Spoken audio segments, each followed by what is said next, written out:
I think he's one of the best heavyweights of all time, and his movement is so different. One of the things that was interesting, where they were talking about the fight, and AJ Tony Bellows was talking about when he fought him. The big question looming over everything is who's stopping this guy? Who is going to stop Oleksandr Usyk? Prime Usyk at cruiserweight or prime Holyfield at cruiserweight? Usyk is just different.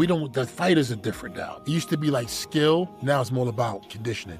You think so? Yes. Joe Rogan hails Oleksandr Usyk as the greatest heavyweight of all time, highlighting his exceptional footwork and flawless technique. Rogan notes that Usyk consistently frustrates and wears down his opponents, not by brute force alone, but through sheer skill and movement. What sets Usyk apart, Rogan argues, is that he doesn't just win, he dominates the best heavyweights of this era, often more than once. It's Usyk's ring, IQ, and tactical brilliance that make him truly special. The way he makes world-class fighters look average, Rogan says, is undeniable proof that Usyk deserves a place among boxing's all-time legends. The last Dubois fight. Yeah. Was it crazy? I saw something the other day. It was like Usyk swimming 5 hours. I was like, oh my God. He's an animal, man. Yeah. I mean, he's so fucking good. He's so good. I mean, you think about what that guy has done.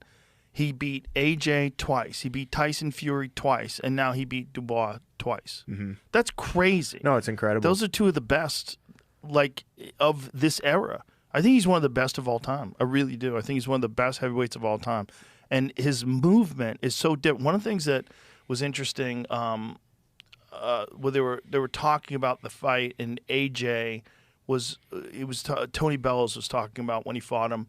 And AJ was saying that when he fought him, it was the most exhausted he's ever been, because he's always moving. There's no rest with him. No rest. There's no like time constant. yeah. There's constant twitching. Under fire the whole time. You're constantly thinking, when is this coming? There's no silent agreements. There's no relaxation. There's no there's no rounds off. Yeah. Everything is he's putting it on you and moving constantly. Like I always say, he's like a giant Lomachenko. Got it. They were both trained by the same guy. Oh, were they? Yeah, Lomachenko's father trained Usyk as well. Ah. Yeah. So there's something, something. Obviously, gravity keeps him from moving the way Lomachenko does, because Lomachenko's so small. Yeah. He can dance around you. For sure. In footwork, just majestic footwork. But Usyk's footwork is there's a bunch of breakdowns of the final combination that he hit Daniel with. Mm-hmm. And, he steps off to the side and lands that fucking left hook from hell. God, it was good. You could see Daniel was already tired. You could see it. It's it's just dealing with that. There's got to be movement. something like, Lomachenko's dad, like some type of philosophy or something. You know what I mean? Like these guys just kind of tap into, because to be a big guy, there's footwork and all that stuff. But I think, man, shout out to the coach, to the dad. It's skill, man. It's a skillful type of boxing.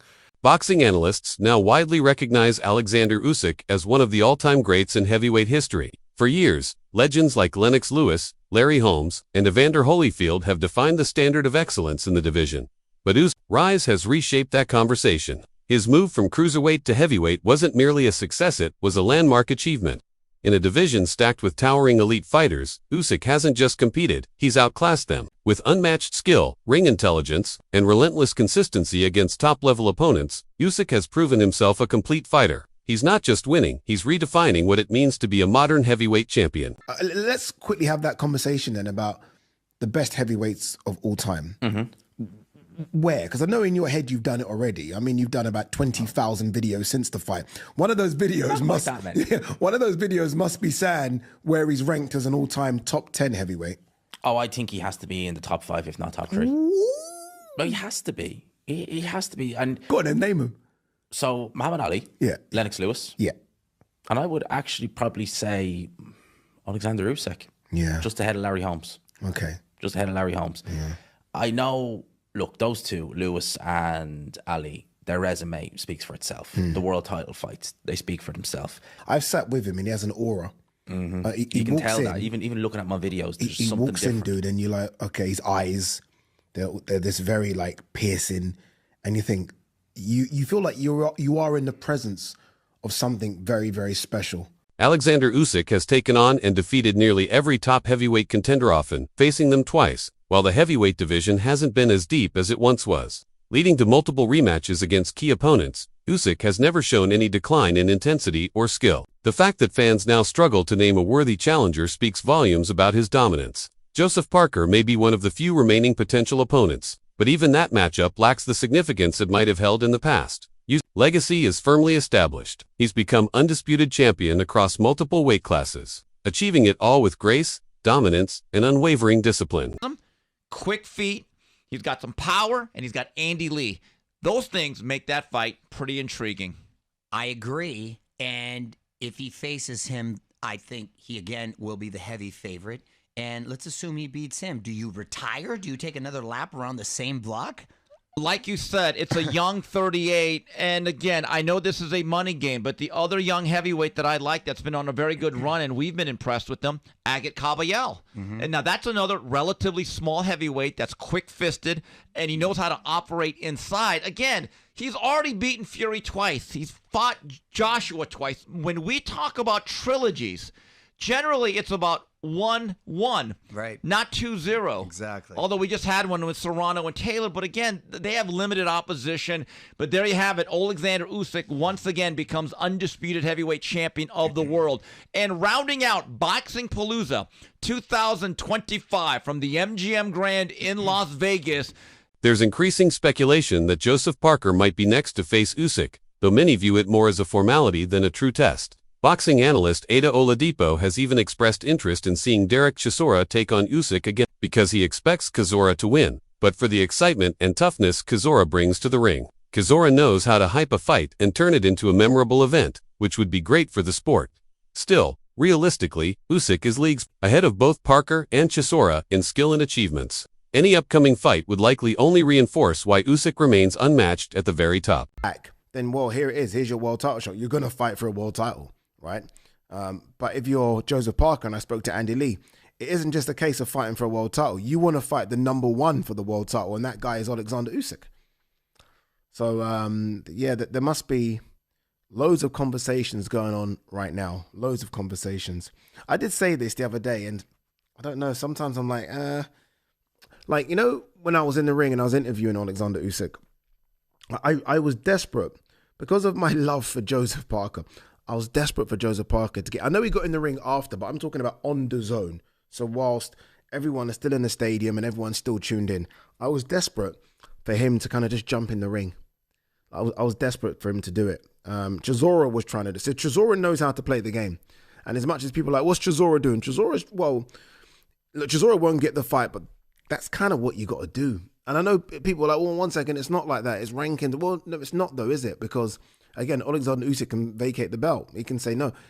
You have to kind of do what Daniel Dubois did last time. Daniel Dubois, rightly or wrongly, got in the ring, pissed Usyk off. Usyk's like, okay, we'll fight then. Fuck it. If this is what you're doing, dude, we'll fight. And I felt like there was a time where I wanted Joseph Parker to almost nudge me. And I'm telling you now, you know, we're kind of told not to give the mic. I don't know if you see, I always hold on to the mic. I would have given Joseph Parker the mic. And I would like Joseph Parker because there's a mean side to Joseph Parker. I think everyone sees the friendly side. I've seen the mean side. And I wanted Joseph Parker to say, I want my shot. You've been ducking me. All these things might not be true, but do it. Sell it. The crowd would have gone a bit wild, right? Because I think a lot of the crowd want Joseph Parker to get his shot. But that's not what happened. And all of a sudden, you're seeing Jake Paul in the ring doing a face-off. You're seeing all these. And I'm like, where's Joseph Parker? Where are you, Joseph? Rising boxing talent Fabio Wardley offered some valuable advice for anyone planning to face Usyk. He emphasized that basic tactics won't cut it. Usyk's defense and footwork are too advanced for straightforward jabs and predictable patterns. Wardley insists that a challenger must be adaptable, persistent, and ready to throw unconventional combinations, blending right hooks, left crosses, and feints to throw off Usyk's timing. However, he also admitted that executing this strategy, under the intense pressure of a fight, is much harder than it sounds. Once the bell rings, many fighters end up chasing shadows as Usyk calmly dictates the pace and controls the ring. And then you found something.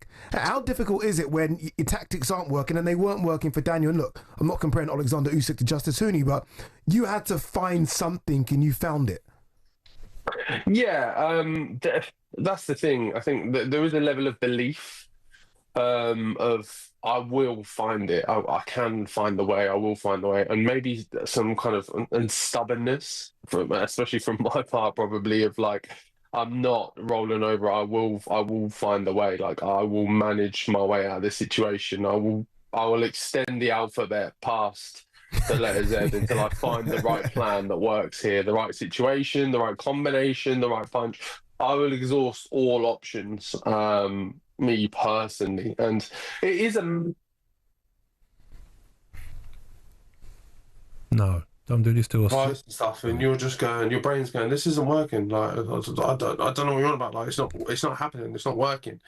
And then you have to get up and you have to G yourself up and get yourself going again. And Joe Rogan often marvels at Oleksandr Usyk's incredible journey. He highlights how Usyk started his career much smaller than many of the heavyweights he now easily defeats. Even after moving up in weight, Usyk hasn't just survived, he's dominated. Rogan admires how Usyk handles towering, powerful opponents with precision and composure. Unlike fighters who depend on size and brute strength, Usyk breaks down his opponents methodically, wearing them down mentally and physically. For Rogan, it's this striking contrast between Usyk's smaller frame and his overwhelming effectiveness that makes him such a captivating fighter to watch. Listen, bro, I don't have motivation, I have discipline. Motivation, it's temporary. Today you have motivation, tomorrow wake up early, you don't have motivation. But when I wake up early morning in training, I never have motivation. I have only discipline, because when I wake up, my team too wake up and we go to training. But I don't have motivation. I today not go to training. No, bro, I don't know. Motivation is good, but discipline is be better.